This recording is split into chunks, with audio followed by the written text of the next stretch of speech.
Allah itu tidak pernah memberikan yang buruk kepada kita, selalu memberikan yang baik kepada kita. Timbul pertanyaan, bukankah dalam rukun iman Ustaz percaya kepada qadar baik dan qadar buruk? Nah, bagaimana ini?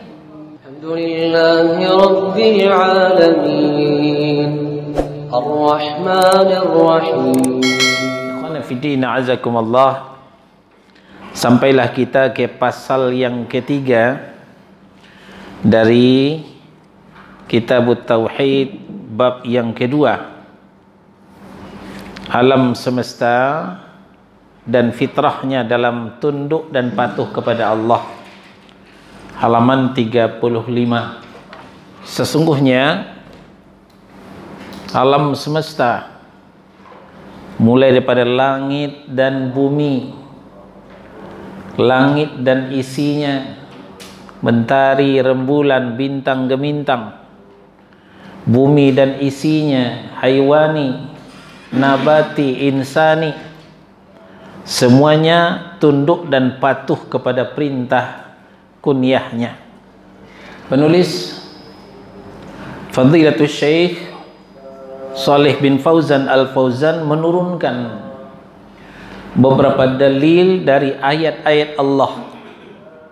Semuanya mengatakan bahwa alam semesta dan fitrahnya dalam tunduk dan patuh kepada Allah Subhanahu wa taala. Dimulai dari Ali Imran ayat 83. Ali Imran ayat 83. Di sini Allah berfirman, walahu aslama man fis samawati wal ardi taw'au wa karha. Padahal kepadanya lah berserah diri. Berserah diri artinya tunduk dan patuh segala apa yang ada di langit dan apa saja yang ada di bumi, baik dengan sukarela maupun dengan terpaksa. Pada intinya semua mereka tunduk dan patuh kepada Allah Subhanahu wa taala. Ada yang sukarela ditunjang oleh kesadaran sendiri, oleh akal fikiran sehat mereka, maupun secara terpaksa. Ini ayat yang pertama. Ayat yang kedua beliau turunkan dari Al-Baqarah ayat 116. Di sini Allah berfirman, bal lahu ma fis samawati wal ardh kullun lahu qanitun. Bahkan apa saja yang ada di langit dan apa saja yang ada di bumi, apa saja yang ada di langit mulai pada matahari, rembulan, bintang gemintang, planet-planet lainnya, dan kemudian malaikat yang tidak terhitung jumlahnya. Demikian juga yang ada di bumi, mulai daripada insani, manusia, haywani, binatang, nabati, tumbuh-tumbuhan, semuanya juga kepunyaan Allah. Semuanya kepunyaan Allah, semuanya tunduk dan patuh kepada Allah. Nah, cuman saja bagaimana cara mereka tunduk dan patuh kepada Allah ini yang bermacam-macam, tidak sama. Sehingga kita tidak tahu bagaimana ketundukan, kepatuhan alam-alam yang lain, ciptaan Allah yang lain itu. Tapi yang jelas semuanya tunduk dan patuh kepada Allah Subhanahu wa ta'ala. Bahkan di ayat yang ketiga diceritakan oleh Allah Subhanahu wa taala bukan hanya tunduk, bukan hanya patuh, malah semuanya sujud kepada Allah Subhanahu wa taala. Ini di dalam An-Nahl ayat 49. Di dalam An-Nahl ayat 49. Ini diterangkan Allah Subhanahu wa taala. Walillahi yasjudu ma fis samawati wa ma fil ardh min dabbatin wal malaikah wa hum la yastakbirun. Dan kepada Allah lah, kepada Allah sajalah semuanya bersujud, semua yang ada di langit dan semua yang ada melata, makhluk Allah yang melata di muka bumi. Semua makhluk yang ada di langit, mulai daripada malaikat yang tidak terhitung jumlahnya, demikian juga planet-planet seperti yang kita kenal, matahari, rembulan, bintang gemintang. Nah, kemudian semua makhluk yang melata di muka bumi, ya, seperti manusia. Ini makhluk yang terhormat, yang termulia. Kemudian makhluk haiwani, aneka ragam haiwan, baik haiwan di darat maupun haiwan di laut. Kemudian juga makhluk nabati, tumbuh-tumbuhan. Ya. Dan juga para malaikat. Ya, dikhususkan di sini. Para malaikat sedang malaikat itu tidak menyombongkan diri. Tidak menyombongkan diri. Nah, jadi kata Allah Subhanahu wa taala, dan kepada Allah sajalah bersujud. Ya, bukan hanya tunduk, bukan hanya patuh, tapi bersujud. Ini menunjukkan mereka benar-benar menghormati, memuliakan Allah Subhanahu wa taala. Cuman saja cara sujud mereka tidak sama dengan cara sujud kita. Loh, kok dia nggak nongging, Ustaz? Nah, jangan ditanyakan demikian. Jadi cara sujud kita memang nungging, tapi cara sujud makhluk Allah yang lain dengan caranya sendiri yang kita tidak mengetahui. Tapi menurut pengakuan Allah, semua itu, mereka itu adalah sujud kepada Allah Subhanahu wa taala. Dan juga para malaikat, ya, mereka tidak menyombongkan diri kepada Allah Subhanahu wa taala. Walaupun mereka, para malaikat itu punya kemampuan yang luar biasa, punya fisik yang luar biasa. Ya, kemampuan malaikat itu ada yang diperintahkan untuk menjaga neraka, seperti malaikat Zabaniyah. Ya, kita jangankan menjaga neraka, dekat dengan api saja kita sudah tidak kuat. Nah, walaupun demikian, keperkasaan malaikat, kekuatan malaikat, tapi mereka tidak pernah menyombongkan diri, kata Allah Subhanahu wa taala. Wahum la yastakbirun. Mereka tidak pernah menyombongkan diri.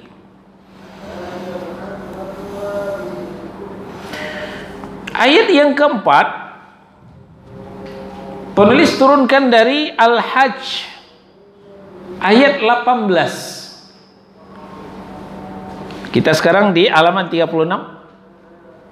Al-Hajj ayat 18. Di situ Allah mengatakan, alam tara annallaha yasjudu lahu man fis samawati wa man fil ardi wasyamsu wal qamar wan nujumu wal jibalu wasyajaru wad dawab wa katsirum minan nas. Apakah kamu tidak mengetahui?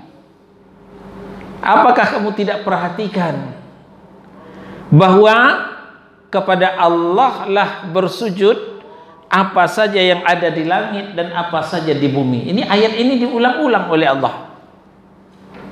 Ayat ini diulang-ulang oleh Allah, menunjukkan ini bukan hal yang mustahil. Ini bukan hal yang bohong. Kenyataan seperti itu. Makanya diulang-ulang oleh Allah Subhanahu wa taala. Apakah kamu tidak mengetahui bahwa kepada Allah lah bersujud apa saja yang ada di langit dan di bumi? Antara lain matahari, rembulan, bintang gemintang, gunung-gunung, pohon-pohon, binatang yang melata, dan sebagian besar daripada manusia. Sebagian besar daripada manusia. Ayat yang kelima,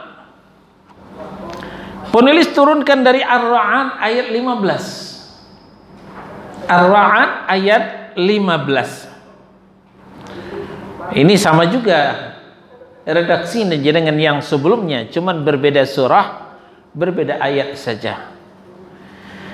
Walillahi yasjudu man fis samawati wal ard taw'an wa karha wa zilaluhum bil ghuduwi wal asal. Hanya kepada Allah lah sujud, dalam artian patuh, segala apa yang ada di langit dan apa yang ada di bumi. Kalau segala berarti tanpa kecuali.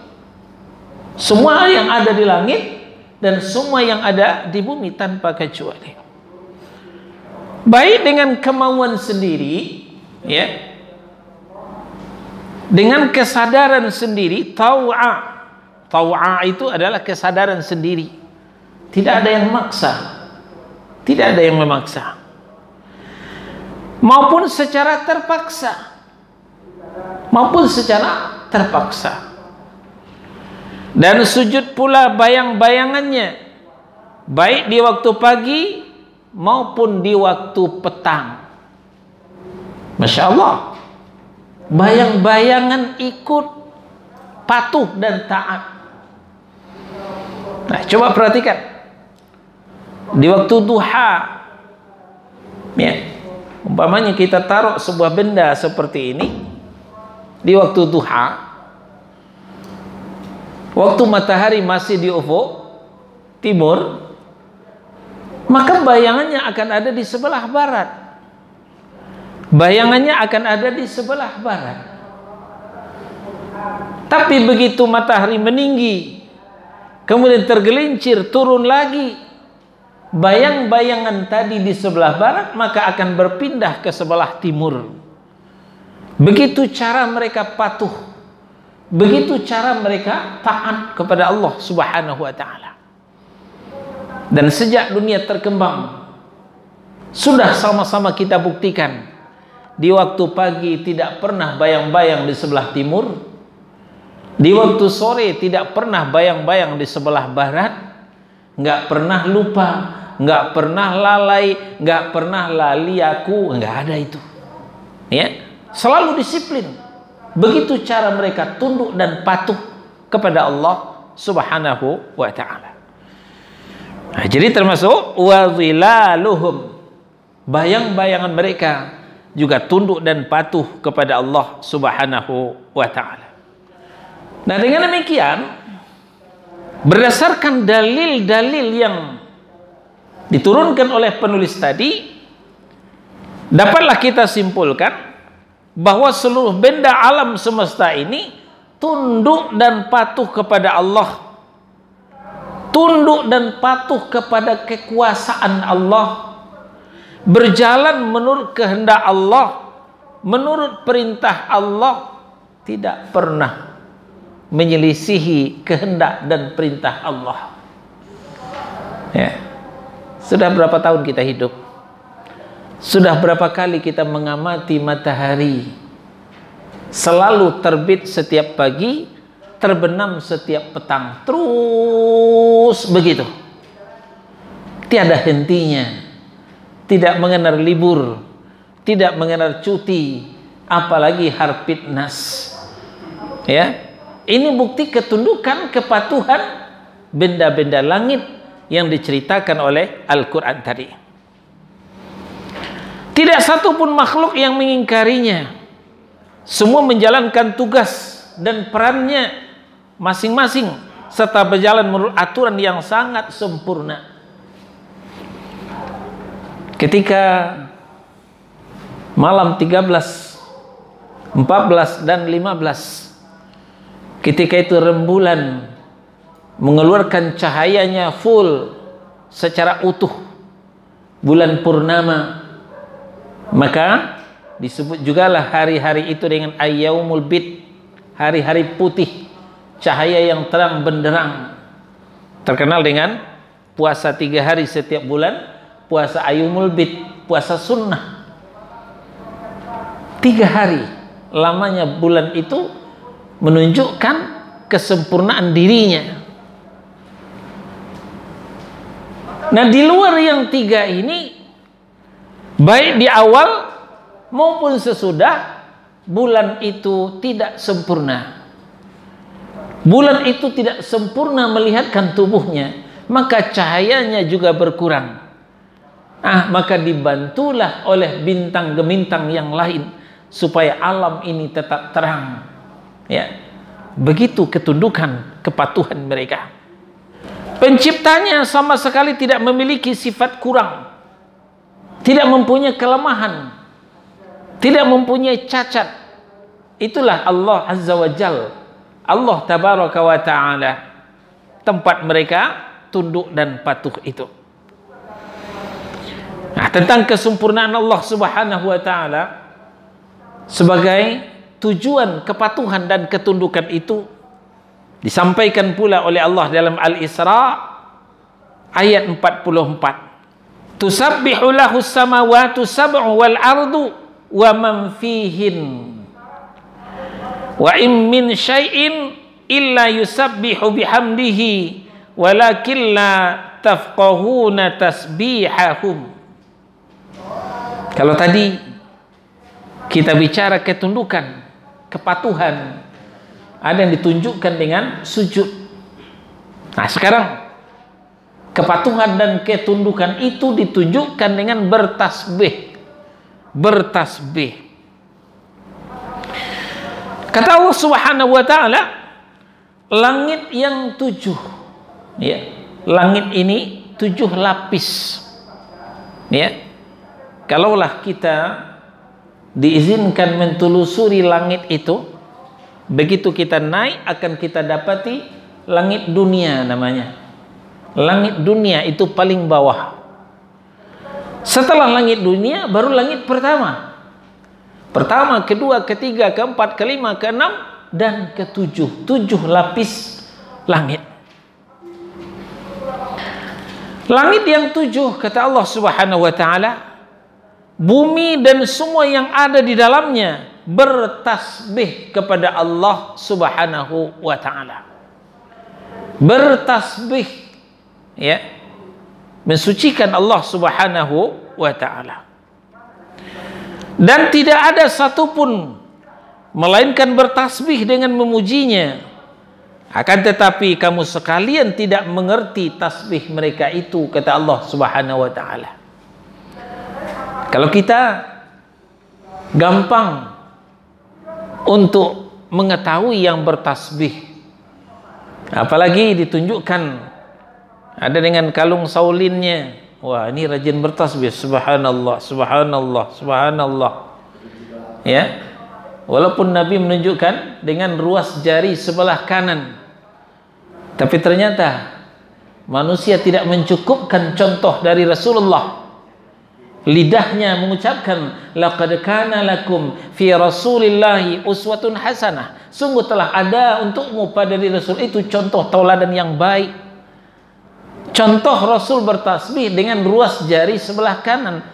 Tapi ternyata ini yang dikatakan lain di mulut, lain di hati.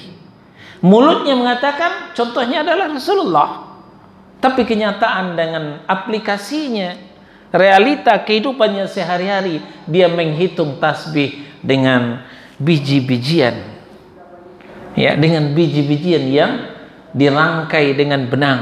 Nah, biasanya ini saulin yang punya ini. Kalau saulin itu lebih besar, itu ditiru pula oleh sebahagian kaum muslimin. Nah, menandakan ya dia itu rajin bertasbih. Tapi makhluk Allah yang lain kita tidak tahu cara mereka bertasbih. Di mana kita tahunya kalau bukan diberitahu oleh Allah Subhanahu wa taala? Allah lah yang memberitahukan kepada kita bahwa tidak satu pun di antara mereka melainkan mereka bertasbih memuji Rabb-Nya. Walakin akan tetapi la tafqahuna tasbihahum. Kalian tidak tahu bagaimana cara bertasbih mereka. Nah, karena memang tasbih kita itu tidak perlu diberitahukan kepada orang, cukuplah Allah saja yang tahu. Nah, jadi seluruh makhluk, baik yang berbicara maupun yang tidak bisa berbicara, baik yang hidup maupun yang mati, semuanya tunduk kepada perintah kauniyah Allah Subhanahu wa taala. Ya, semuanya tunduk dan patuh kepada perintah kauniyah Allah Subhanahu wa taala. Semuanya mensucikan Allah dari segala kekurangan dan kelemahan, baik secara keadaan maupun ucapan. Ya. Subhanallah amma yasifun. Maha suci Allah dari apa yang disifatkan oleh orang-orang kafir, termasuk oleh orang-orang Islamophobia yang selalu mencela Allah, yang selalu menyakiti Allah Subhanahu wa taala. Nah, kita mentasbihkan Allah Subhanahu wa taala. Orang yang mempunyai potensi akal untuk berfikir, ya, yang diberikan potensi akal untuk berfikir, pasti semakin merenungkan makhluk-makhluk ini. Mereka merenungkan, menggunakan potensi akal untuk berfikir mereka itu untuk merenungkan makhluk ini.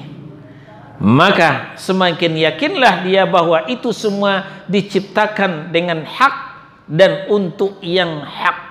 Ya. Diciptakan oleh yang hak untuk yang hak, yaitu Allah Subhanahu wa taala. Bahwasanya ia diatur dan tidak ada pengaturan yang keluar dari aturan penciptaannya. Semuanya meyakini sang pencipta dengan fitrahnya. Di dalam ayat yang lain Allah katakan, alladzina yadhkurunallaha qiyaman wa qu'udan wa 'ala junubihim wa yatafakkaruna fi khalqis samawati wal ardh. Orang yang senantiasa berzikir, membasahi lidahnya untuk menyebut nama Allah, hatinya mengingat zat Allah, lalu wa yatafakkaruna fi khalqis samawati wal ardh. Mereka merenungkan, mereka memikirkan, menggunakan potensi akal untuk memikirkan ciptaan langit dan bumi. Begitupun di antara keduanya, isi dari langit dan bumi itu. Maka orang-orang inilah yang diharapkan sampai kepada suatu kesimpulan, Rabbana ma khalaqta hadza batila. Wahai Rabb kami, ternyata Engkau ciptakan semua ini tidaklah sia-sia. Semuanya ada hikmahnya, semuanya ada manfaatnya, semuanya ada butir-butir pelajaran yang terkandung di balik itu semua. Siapa yang bisa berkesimpulan seperti itu? Orang yang menggunakan akalnya untuk berfikir. Berkata Syekhul Islam Ibnu Taimiyah rahimahullahu taala, mereka tunduk, menyerah, pasrah dan terpaksa dari berbagai segi. Dari berbagai segi. Pertama, karena keyakinan bahwa mereka sangat membutuhkannya. Ya. Nya itu dengan huruf besar, berarti itu nya itu adalah Allah Subhanahu wa taala. Jadi keyakinan bahwa mereka yang tunduk dan patuh itu sangat membutuhkan Allah Subhanahu wa taala. Itulah sebabnya mereka tunduk dan patuh. Nah, itulah kehidupan para malaikat. Mereka sadar sesadarnya bahwa mereka membutuhkan Allah Subhanahu wa taala. maka mereka dengan kesadaran sendiri mereka tunduk dan patuh, sujud dan bertasbih kepada Allah Subhanahu wa taala karena kebutuhan. Yang kedua, kata Ibnu Taimiyah, kepatuhan mereka kepada qada dan qadar dan kehendak Allah yang ditulis atas mereka sebelum mereka diciptakan 50.000 tahun sebelum Allah ciptakan langit dan bumi, itu telah ditentukan, qada dan qadar itu telah dituliskan. Yang ketiga, permohonan mereka kepadanya ketika dalam keadaan darurat atau terjepit.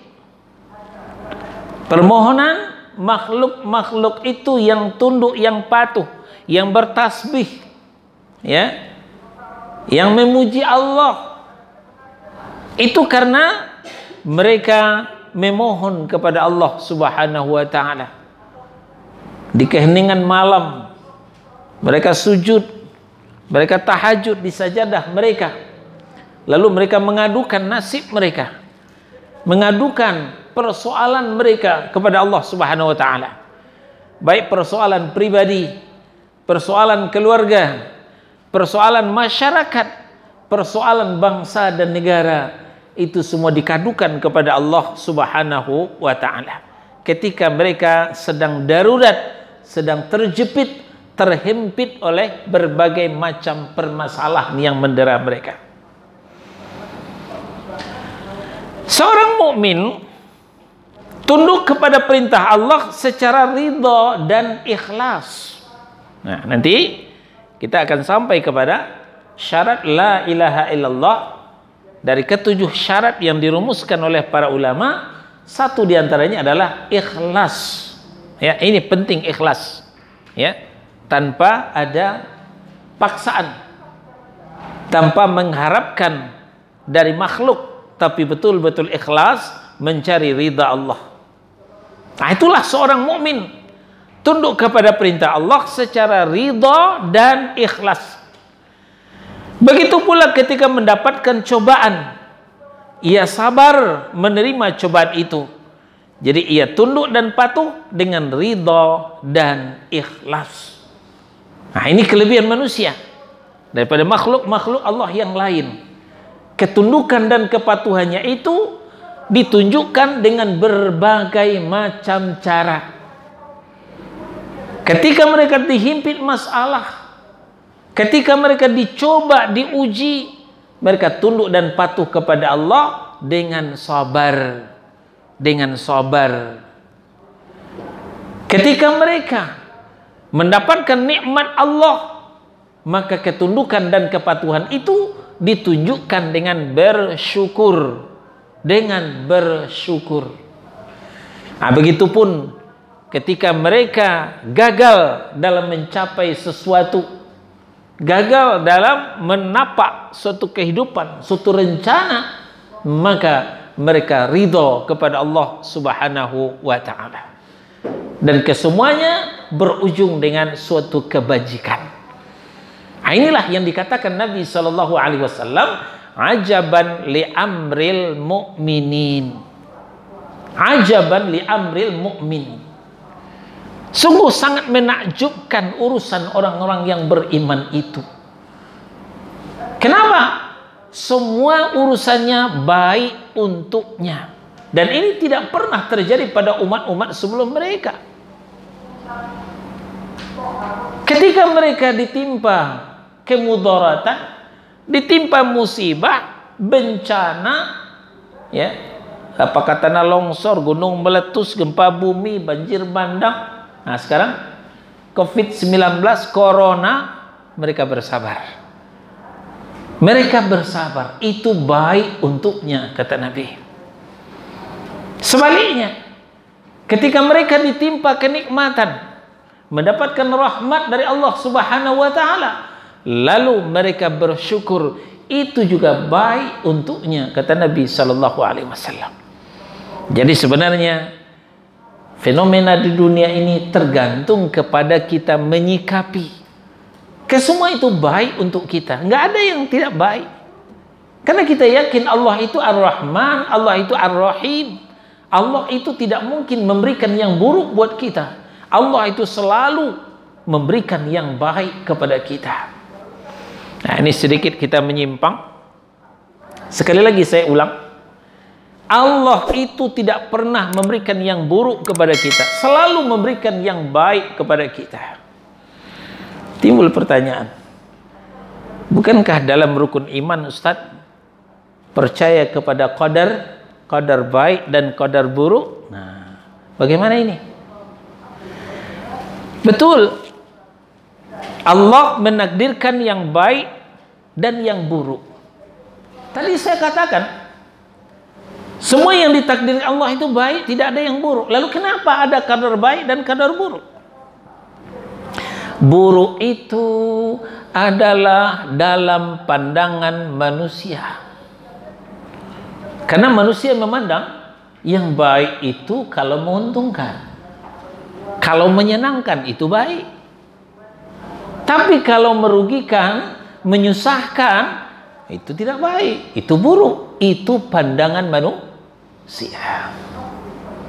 Samakah pandangan manusia dengan pandangan Allah? Ya tidak. Allah menegaskan, asa an takrahu syai'an wa huwa khairul lakum. Boleh jadi yang kamu tidak suka, yang kamu benci, yang kamu menggerutu, yang kamu ngedumel, itu yang lebih baik untukmu, kata Allah. Sebaliknya, wa asa an tuhibbu syai'an wa huwa syarrul lakum. Boleh jadi yang kamu suka, yang kamu demen, yang kamu hobi, ya, apalagi wa huwa syarrul lakum. Boleh jadi itu tidak baik untukmu. Kenapa? Wallahu ya'lamu wa antum la ta'lamun. Karena Allah yang lebih tahu, sedangkan kamu tidak tahu. Ya, kata Allah Subhanahu wa ta'ala. Jadi, kalau datang yang baik kepada kita, yang menyenangkan kepada kita, ya bersyukurlah, tapi jangan terlalu bergembira berlebih-lebihan. Boleh jadi di balik itu ada musibah yang sedang menunggu. Sebaliknya, ketika datang kesedihan, datang yang tidak menyenangkan, jangan terlalu bersedih. Bersabarlah, jangan terlalu bersedih. Boleh jadi di balik itu ada nikmat Allah yang sedang menunggu. Inna ma'al usri yusra. Sesungguhnya di balik pendakian itu, di balik kesulitan itu pasti ada kemudahan. Allah yang berbicara. Tidak mungkin ini bohong. Nah, jadi kembali, manusia itu tunduk dan patuh kepada Allah dengan cara apa? Dengan cara ridha dan ikhlas. Dengan cara sabar ketika menerima musibah, ridha ketika menerima kegagalan, dan ikhlas ketika dalam beribadah, dan juga bersyukur ketika menerima nikmat Allah Subhanahu wa taala. Nah, sedangkan orang-orang kafir, orang-orang yang ingkar, maka ia tunduk kepada perintah Allah yang bersifat kauniyah. Dia secara terpaksa. Nah, tadi ingat ayat Allah, tau'au wa karha, baik dengan ketaatan sukarela maupun secara terpaksa. Kalau kaum muslimin secara sukarela dengan kesadaran sendiri. Kalau orang kafir secara terpaksa. Apa contohnya? Ketika lapar, dia terpaksa makan. Ketika haus, dia terpaksa minum. Ini tidak bisa dia lawan. Tidak bisa dia melawan ini. Ini kauniyah. Ya. Ketika gerah, dia akan mencari pendingin udara. Ketika dingin, dia akan mencari selimut. Ini tak terbantahkan. Siapapun orang kafirnya, siapapun ateisnya, komunisnya, dia akan patuh, ya, secara terpaksa. Nah, jadi sedangkan orang kafir, maka ia tunduk kepada perintah Allah yang bersifat kauniyah, yang bersifat ketetapan, ini dengan cara terpaksa. Adapun maksud dari sujudnya alam dan benda-benda adalah ketundukan mereka kepada Allah Subhanahu wa taala, dan masing-masing benda bersujud menurut kesesuaiannya, yaitu suatu sujud yang sesuai dengan kondisinya serta mengandung makna tunduk kepada Ar-Rabb. Ya. Sujud sesuai dengan kondisinya, ya sesuai dengan ketentuan Allah Subhanahu wa taala. Dan bertasbihnya masing-masing benda adalah hakikat, bukan majazi. Ya. Nah, itu mungkin sindiran, Ustaz. Enggak mungkin bahasa yang benar itu majazi. Tidak. Mereka bertasbih, mereka sujud secara hakikat, bukan majazi, bukan sindiran. Nah, tapi dengan caranya sendiri, maka kita tidak mengetahui bagaimana cara bertasbih mereka, bagaimana cara sujudnya mereka. Dan itu sesuai dengan kondisinya masing-masing. Kembali Syekhul Islam Ibnu Taimiyah menafsirkan Ali Imran ayat 83. Allah berfirman, afa ghayra dinillahi yabghuna walahu aslama man fis samawati wal ardi tau'an wa karha wa ilaihi yurja'un. Allah berfirman, maka apakah mereka mencari agama yang lain dari agama Allah, padahal kepadanya lah berserah diri segala apa yang ada di langit dan di bumi, baik dengan suka maupun dengan terpaksa, dan hanya kepada Allah lah mereka dikembalikan. Apa kata Ibnu Taimiyah rahimahullah ta'ala ketika menafsirkan ayat ini? Beliau mengatakan, Allah menyebutkan ketundukan benda-benda secara sukarela dan terpaksa. Jadi melalui ayat ini Allah menunjukkan bahwa benda-benda itu sujud kepada Allah, ya, baik dengan sukarela maupun terpaksa. Kenapa? Karena seluruh makhluk wajib beribadah kepadanya dengan penghambaan yang umum. Dengan penghambaan yang umum. Ya, bukan khusus. Yang umum maksudnya dengan cara sendiri-sendiri. Dengan cara sendiri-sendiri. Tidak peduli apakah ia mengakuinya atau mengingkarinya. Ya, mengakuinya seperti kaum muslimin, mengingkari seperti orang-orang kafir, namun mereka tetap tunduk. Ya, tentu ketundukan mereka dengan terpaksa. Dengan terpaksa. Mereka semua tunduk dan diatur. Mereka patuh dan pasrah kepadanya secara rela maupun terpaksa. Di dalam Majmu' Fatawa jilid 10 halaman 200, Syekhul Islam Ibnu Taimiyah. Nah, maka dari itu tidak satu pun dari makhluk ini yang keluar dari kehendak. Tidak satu pun makhluk ini yang keluar dari takdir, ya, ketentuan Allah Subhanahu wa taala. Tidak ada daya dan upaya melainkan dengan izin Allah Subhanahu wa taala. La haula wala quwata illa billah. Ya, kita tahu bagaimana kejamnya komunis, bagaimana kejamnya Syiah terhadap Ahlus Sunnah. Semuanya itu juga atas izin Allah. Kalau Allah tidak izin, itu tidak bakal terjadi. Nah, makanya ketika kita mendengar saudara kita kaum muslimin, ya, dibantai oleh komunis di Cina sana, saudara kita Ahlus Sunnah dibantai oleh orang Syiah di Irak sana, tidak ada yang bisa kita lakukan selain daripada menadahkan tangan ke langit, memohon kepada Allah Subhanahu wa taala, semoga Allah lah yang akan melumpuhkan musuh-musuh kaum muslimin tersebut. Dia adalah pencipta dan penguasa alam, semua adalah miliknya. Dia bebas berbuat terhadap ciptaannya sesuai dengan kehendaknya. Ya, Allah yang berbuat. Ya. Kita sudah pelajari tauhid rububiyah. Ifradullah ta'ala ya min jami'i af'alih, mengesahkan Allah Subhanahu wa taala dalam semua perbuatannya. Allah yang menciptakan semuanya, Allah yang mengatur semuanya, dan Allah lah yang berkehendak, yang menguasai segala-galanya ya, sesuai dengan kehendaknya.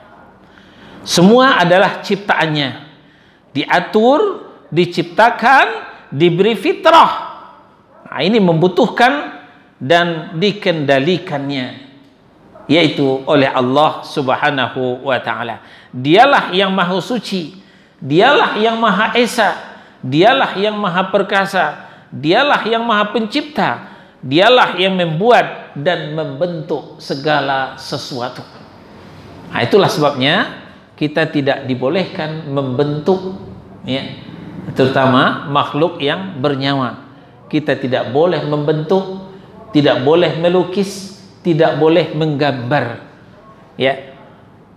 Imam An-Nawawi rahimahullahu taala menurunkan beberapa hadis di dalam kitabnya Riyadhus Shalihin, bagaimana beratnya ancaman Allah bagi orang yang membentuk, bagi orang yang melukis, bagi orang yang menggambar, terutama makhluk bernyawa. Karena itu adalah hak prerogatif daripada Allah Subhanahu wa ta'ala.